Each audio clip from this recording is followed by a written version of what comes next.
Hello guys, welcome to Notes Valley. इस video में हम कंप्लीट करेंगे फिजिक्स का चैप्टर नंबर 14 ऑसिलेशन, जो है हमारी बुक का सेकंड लास्ट चैप्टर। अगर अभी तक आपने मेरे चैनल को सब्सक्राइब नहीं किया तो फटाफट सब्सक्राइब कर लीजिए और बेल आइकन हिट करना बिल्कुल मत भूलिएगा, ताकि आपको मिलते रहे लेटेस्ट वीडियोस के नोटिफिकेशंस। पीडीएफ का लिंक आपको मिल जाएगा डिस्क्रिप्शन बॉक्स में। और आज का एक्सप्लेनेशन होगा बहुत ही ईजी और बहुत ही शॉर्ट, तो ज़्यादा देरी ना करते हुए फटाफट से स्टार्ट करते हैं एक्सप्लेनेशन। सबसे पहले हम बात करेंगे पीरियोडिक मोशन की। पीरियोडिक मोशन एक ऐसा मोशन होता है जो एक रेगुलर इंटरवल ऑफ टाइम के बाद रिपीट होता है। जैसे हम अपनी क्लॉक को मान सकते हैं, वॉल क्लॉक 12 आवर्स के बाद अपनी पोजीशन को रिपीट करती है। ऐसे ही बहुत सारे मोशंस होते हैं। टाइम पीरियड होता है वो स्मॉलेस्ट इंटरवल ऑफ टाइम जितनी देर में एक ऑसिलेशन या एक रोटेशन या एक मोशन कंप्लीट हो जाता है पीरियोडिक। टाइम पीरियड के एसआई यूनिट होते हैं सेकंड, और इसके बाद है फ्रीक्वेंसी, जो होता है टाइम पीरियड का रेसिप्रोकल, जिसे हम न्यू से रिप्रेजेंट करते हैं, और ये होती है number of repetitions that occur per unit time, और वो per unit time generally seconds में लेते हैं इन एसआई यूनिट्स। और इसकी एसआई यूनिट पर सेकंड ना होकर हम उसे कहते हैं 1 hertz on the honour of its discoverer. इसके बाद हम देख रहे हैं ऑसिलेशन। ये होता है to and fro motion about the mean position. जैसे हमने पेंडुलम देखा है, जो पुरानी वॉल क्लॉक्स होती थी उसके अंदर पेंडुलम्स बहुत कॉमन थे। यहाँ से हम एक लाइन कह सकते हैं कि हर ऑसिलेटरी मोशन जो होता है वो पीरियोडिक होता है, but her periodic motion oscillatory नहीं होता। इसके बाद हम डिस्प्लेसमेंट की बात करेंगे। आपको यहाँ पे अपनी स्ट्रेट लाइन मोशन वाले डिस्प्लेसमेंट के बारे में नहीं सोचना है। यहाँ पे हम पीरियोडिक मोशन के अंदर और स्पेशली ऑसिलेशन के अंदर वाला डिस्प्लेसमेंट की बात करेंगे। मान लीजिए मेरे पास ये एक पेंडुलम है, ये इसकी मीन पोजीशन है, ये स्ट्रिंग है, और ये जो सर्कुलर पार्ट है ये इसका बॉब है। ये असल में स्फेरिकल होता है और ये ऑसिलेट करके एक एक्सट्रीम पोजीशन पे जाता है और ये दूसरी एक्सट्रीम पोजीशन तक। तो जो मेन पोजीशन से फर्स्ट एक्सट्रीम पोजीशन तक इसका डिस्टेंस कवर्ड होगा वो होगी इसकी डिस्प्लेसमेंट, और डिस्प्लेसमेंट ऐसे स्ट्रेट लाइन से मेज़र कर ली जाएगी। इसके बाद बात है एम्पलीट्यूड की। जो मैक्सिमम डिस्प्लेसमेंट होती है from the mean position of a body is called amplitude. और इसके बाद है पीरियोडिक फंक्शंस। पीरियोडिक फंक्शंस वो जो अपने आप को रेगुलर इंटरवल ऑफ टाइम पर रिपीट करते हैं, और यहाँ पे आपको प्रूव किया गया है कि कैसे हम किसी भी फंक्शन को पीरियोडिक प्रूव कर सकते हैं। ये आप खुद पढ़ के देखिए। इसके बाद है लीनियर कॉम्बिनेशन की बात। ये आपको चैप्टर में ज़्यादा यूज़ नहीं करेगा, बट कॉम्पिटिटिव एग्जाम्स में आपको हेल्प करेगा। अगर कोई भी दो पीरियोडिक फंक्शंस को हम किसी इंटीजर से मल्टीप्लाई करके ऐड करते हैं तो वो उनका लीनियर कॉम्बिनेशन बन जाता है, और वो लीनियर कॉम्बिनेशन भी पीरियोडिक होता है। एक और इम्पॉर्टेंट स्टेटमेंट यहाँ पे लिखी गई है कि कोई भी पीरियोडिक फंक्शन को हम साइन और कोसाइन फंक्शंस को यूज़ करके लिख सकते हैं विद सुटेबल कोफिशिएंट्स। इसके बाद बात है इनिशियल फेज की। मान लीजिए आप कोई फंक्शन लिख रहे हैं और वो ऑलरेडी अपनी जो इनिशियल पोजीशन हम 0 लेते हैं उससे वो पहले से ही डिस्प्लेस हो रखा है थोड़ा सा, तो उस जो डिस्प्लेसमेंट उसमें इनिशियली है उसे ही हम कहते हैं इनिशियल फेज, और वो हमें लिखना पड़ता है। इनिशियल फेज के बाद हम बात करेंगे सिंपल हार्मोनिक मोशन की, जो हमारे इस चैप्टर का सबसे इम्पॉर्टेंट टॉपिक है। किसी भी पीरियोडिक मोशन को हम सिंपल हार्मोनिक तब कहते हैं जब उसकी एक्सेलरेशन नेगेटिव ऑफ डिस्प्लेसमेंट के डायरेक्टली प्रोपोर्शनल होती है, या उसकी रिस्टोरिंग फोर्स उसके डिस्प्लेसमेंट के मैग्नीट्यूड के प्रोपोर्शनल होती है। अब हम एक छोटा सा रिलेशन यहाँ पे देखेंगे सिंपल हार्मोनिक मोशन और यूनिफॉर्म सर्कुलर मोशन में। अब आप सोच रहे होंगे uniform circular motion to and fro motion नहीं होता तो वो सिंपल हार्मोनिक कैसे हो सकता है। लेकिन यहाँ पे हमारे यूनिफॉर्म सर्कुलर मोशन जो होता है वो सिंपल हार्मोनिक नहीं होता, बल्कि उसकी जो प्रोजेक्शन होती है ऑन द वाई एक्सिस या फिर ऑन द एक्स एक्सिस, वो हमारी सिंपल हार्मोनिक मोशन एग्जिबिट करती है। ये प्रूफ आप देख सकते हैं, यहाँ से बहुत इजीली प्रूव हो जाएगा। इसके बाद है बहुत ही important topic characteristics of SHM. इस क्वेश्चंस को इक्वेशंस ऑफ एसएचएम के नाम से भी पूछा जा सकता है। सबसे पहले डिस्प्लेसमेंट का एक्सप्रेशन है जो आप देख सकते हैं, और डिस्प्लेसमेंट को हम वाई से जनरली रिप्रेजेंट करते हैं, और वो आ जाता है y equal r sine omega t. और एम्पलीट्यूड मैक्सिमम डिस्प्लेसमेंट होती है, इसीलिए एम्पलीट्यूड होता है इक्वल टू आर। हम जानते हैं velocity first differential of displacement होता है, तो डिफरेंशिएट करके इस इक्वेशन को विद रिस्पेक्ट टू टाइम हमें वेलोसिटी मिलती है r omega cos omega T.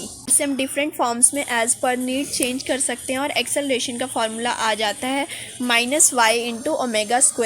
एक टेबल दिया है जिसके अंदर आपको at various time periods displacement, velocity, acceleration, phase difference मतलब फेज एंगल, उन सब क्या नेचर और फार्मूला दिया गया है, जो भी वो होते हैं, मैक्सिमम कब होते हैं, मिनिमम कब होते हैं। आप इसे याद रखिए और आप इसे डिराइव भी कर सकते हैं। इसके बाद हम एसएचएम के लिए ग्राफ्स बनाने वाले हैं। सबसे पहला ग्राफ है फॉर डिस्प्लेसमेंट, जो साइन का फंक्शन होता है, इसलिए वो 0 से स्टार्ट होकर मैक्सिमम पोजीशन पे जाते हैं, then again it drops to 0। फिर वेलोसिटी का ग्राफ है जो कॉस्ट डिपेंडेंट फंक्शन होता है और वो इसीलिए 1 से स्टार्ट होते हैं then drops to 0। Next is acceleration का ग्राफ जो कि माइनस साइन का फंक्शन होता है, इसलिए it starts from 0 and goes to -1 and then drops to 0। इसके बाद सिंपल हार्मोनिक मोशन में हम एक्सेलरेशन का एक्सप्रेशन यूज़ करके फ्रीक्वेंसी और टाइम पीरियड का फॉर्मूला निकालते हैं। फ्रीक्वेंसी आ जाती है 1/2 पाई इंटू √a/y और टाइम पीरियड इसका रेसिप्रोकल मतलब 2 पाई इंटू √y/a। इसके बाद हुक्स लॉ है जो हम जानते ही हैं कि external force applied is directly proportional to the produced extension in the spring कह सकते हैं हम। और यहाँ पे हम K कांस्टेंट लगाते हैं जिसे हम फोर्स कांस्टेंट या स्प्रिंग फैक्टर बोलते हैं।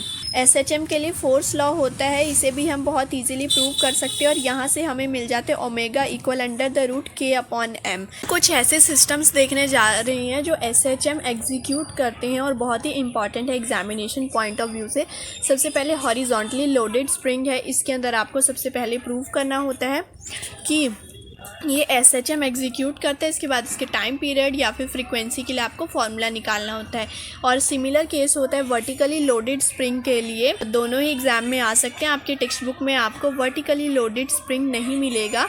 इसके बाद आ गई है बात सिंपल पेंडुलम की और इसका फॉर्मूला हमने डायमेंशनल एनालिसिस में बहुत बार प्रूव किया है और यहाँ पे भी आप देख सकते हैं कि यहाँ पे हम अपने रिजोल्यूशन ऑफ वेक्टर्स का टॉपिक यूज़ करते हैं। इसके ऊपर वेरियस फोर्सेस जो एक्ट कर रही हैं वो लिखनी है और ये जो सिंपल हार्मोनिक मोशन एग्जीक्यूट करती है बॉडीज, उनमें सबसे इम्पॉर्टेंट वाला आर्टिकल है, आपको ये अच्छे से प्रैक्टिस कर लेना है। इसके बाद एक छोटी सी डेफिनेशन है सेकंड्स पेंडुलम और ये वो पेंडुलम होता है जिसका टाइम पीरियड 2 सेकंड का होता है। आपके मन में आया होगा कि ऐसा पेंडुलम जिसका टाइम पीरियड 1 सेकंड होता है, पर नहीं, इसका टाइम पीरियड 2 सेकंड्स होता है। ऐसे ही और एग्जांपल्स हैं, जैसे आपके पास एक यू शेप की ट्यूब है जिसके अंदर वाटर फिल किया है आपने हाफ, या फिर उसे आप किसी भी लेवल पे रख सकते हैं और जब आप उसे हल्का सा जर्क देंगे तो एक साइड पे वाटर जो है वो डाउन फॉल कर जाएगा उसका लेवल और एक साइड पे वो इंक्रीज़ कर जाएगा और इस तरह आप देखेंगे कि वो वाटर का लेवल ऑसिलेट कर रहा है और वो सिंपल हार्मोनिक मोशन शो करता है। इसके बाद एक और इंटरेस्टिंग एग्जांपल है, ये कहता है कि अगर और अर्थ के बीचों बीच हम एक टनल डिग कर दें तो फिर उसके बाद अगर हम उस टनल में कोई पार्टिकल डालें डेप्थ d तो फिर वो पार्टिकल ऑसिलेट करने लगता है और वो सिंपल हार्मोनिक मोशन शो करते हैं। यहाँ पे हमें एक्सेलरेशन ड्यू टू ग्रेविटी का फार्मूला यूज़ करना है कि वो डेप्थ के साथ कैसे डिक्रीज होता है। Last but not the least जो यहाँ पे एग्जांपल्स लिस्ट किए गए हैं उनमें आता है फ्लोटिंग सिलेंडर की। आपने एक सिलेंडर को फ्लोट करने के लिए किसी भी लिक्विड में रखा हुआ है किसी कंटेनर में और वो अपनी इक्विलिब्रियम पोजीशन पे है और जब आप उसे ऊपर से पुश करेंगे तो आप देखेंगे कि रिलीज़ करने के बाद वो वाइब्रेट करेगा, ऑसिलेट करेगा और वो सिंपल हार्मोनिक मोशन शो करेगा। इसके बाद है एनर्जी कंसंट्रेशंस। एसएचएम के अंदर हम मानते हैं कि सिर्फ काइनेटिक एनर्जी और पोटेंशियल एनर्जी ही होती है। पोटेंशियल एनर्जी जो होती है एसएचएम के आइडियल केस में वो होती है ½ m/ओमेगा² y² और काइनेटिक एनर्जी होती है ½ m ओमेगा² r² - y² और इन दोनों का सम हो जाता है ½ m ओमेगा² r² के इक्वल। इसके बाद है डैम्प्ड ऑसिलेशंस। हमें पता है कि हमारे नेचर में कोई डिसिपेटिव या फिर ओपोजिंग फोर्सेस एग्जिस्ट करती हैं जैसे विस्कोसिटी या फ्रिक्शन, जिनके कारण जो ऑसिलेशंस है वो हमेशा नहीं होती और वो धीरे धीरे अपना एम्पलीट्यूड लूज़ करती हैं, अपनी एनर्जी लूज़ करती हैं और वो फाइनली रेस्ट में आ जाती है। तो यहाँ पे हम एक इक्वेशन यूज़ करते हैं कि जो डिसिपेटिंग फोर्सेस होती हैं उनका मैग्नीट्यूड होता है -bv के इक्वल। b जो है वो कांस्टेंट होता है एक टाइप का और तो फिर टोटल रेस्टोरिंग फोर्स -kx से बढ़कर -kx - bv बन जाती है और डैम्प्ड ऑसिलेशंस के डिस्प्लेसमेंट का ग्राफ कुछ इस तरीके से बनता है जैसे आप देख सकते हैं। इसके बाद है फ्री ऑसिलेशंस। ये वो ऑसिलेशंस होती हैं कि आपने किसी बॉडी को इनिशियली एनर्जी सप्लाई कर दी और उसके बाद वो अपने आप ऑसिलेट कर रही है, उसके बाद उसे कोई एनर्जी नहीं सप्लाई की जाती। और जिस फ्रीक्वेंसी के साथ फ्री ऑसिलेशंस होते हैं उसे हम नेचुरल फ्रीक्वेंसी बोलते हैं और उसे न्यू नॉट से रिप्रेजेंट करते हैं। और ये जो न्यू नॉट होता है ये मास और डायमेंशंस पे डिपेंड करता है बॉडी की। और इसके बाद है मेंटेन्ड या फिर फोर्स या फिर ड्रिवन ऑसिलेशंस। मेंटेन्ड वो ऑसिलेशंस होती हैं जिन्हें हम कंटिन्यूसली एनर्जी सप्लाई करके उसकी नेचुरल फ्रीक्वेंसी से चलाते हैं, और जो फोर्स या फिर ड्रिवन ऑसिलेशंस होती हैं उन्हें हम एक्सटर्नली एनर्जी सप्लाई करके अपने हिसाब से उसको फ्रीक्वेंसी देते हैं। और ड्रिवन या फिर फोर्स्ड ऑसिलेशंस के केस में एम्पलीट्यूड इंक्रीज करता रहता है। अब हम पहुंच गए चैप्टर के लास्ट टॉपिक पर जो है रेजोनेंस। और ये वो फिनोमेना है जब हम किसी भी बॉडी का एम्पलीट्यूड इंक्रीज करते हैं, ड्राइविंग फोर्स जो उसे फ्रीक्वेंसी दे रही है उसकी नेचुरल फ्रीक्वेंसी के बहुत ज़्यादा क्लोज हो। और इसके कुछ रियल लाइफ एप्लीकेशंस है जो आप खुद पढ़ के देख सकते हैं। इसके अंदर आपका ट्यूनिंग ऑफ रेडियो भी आ जाता है। और आपने एक फैक्ट सुना होगा कि सोल्जर्स जो होते हैं उन्हें किसी ब्रिज वगैरह पे जब वो पास कर रहे हो तो उन्हें कहा जाता है वो अपनी रैंडम मोशन में चले, ना कि अपने पैर ठोक ठोक के कह सकते हैं ना चले। अगर वो वहाँ पे भी अपनी स्टेपिंग के साथ चलेंगे ब्रिज के ऊपर सोल्जर्स, तो फिर ड्राइविंग फ्रीक्वेंसी ब्रिज की नेचुरल फ्रीक्वेंसी से मैच हो जाएगी और ब्रिज को काफ़ी नुकसान हो सकता है। और ऐसे ही अर्थक्वेक का केस है, जिस बिल्डिंग की नेचुरल फ्रीक्वेंसी के साथ अर्थक्वेक की फ्रीक्वेंसी मैच करती है उस बिल्डिंग को ज़्यादा नुकसान हो सकता है ड्यूरिंग द अर्थक्वेक। इसके बाद है कपल्ड ऑसिलेशंस। जब दो या उससे ज़्यादा ऑसिलेटिंग सिस्टम को हम एक साथ लिंक कर देते हैं और उनके बीच में म्यूचुअल एक्सचेंज ऑफ एनर्जी होता है तो हम उन्हें कपल्ड ऑसिलेटर्स बोलते हैं। जो उनकी ऑसिलेशंस होती हैं उन्हें हम कपल्ड ऑसिलेशंस बोलते हैं।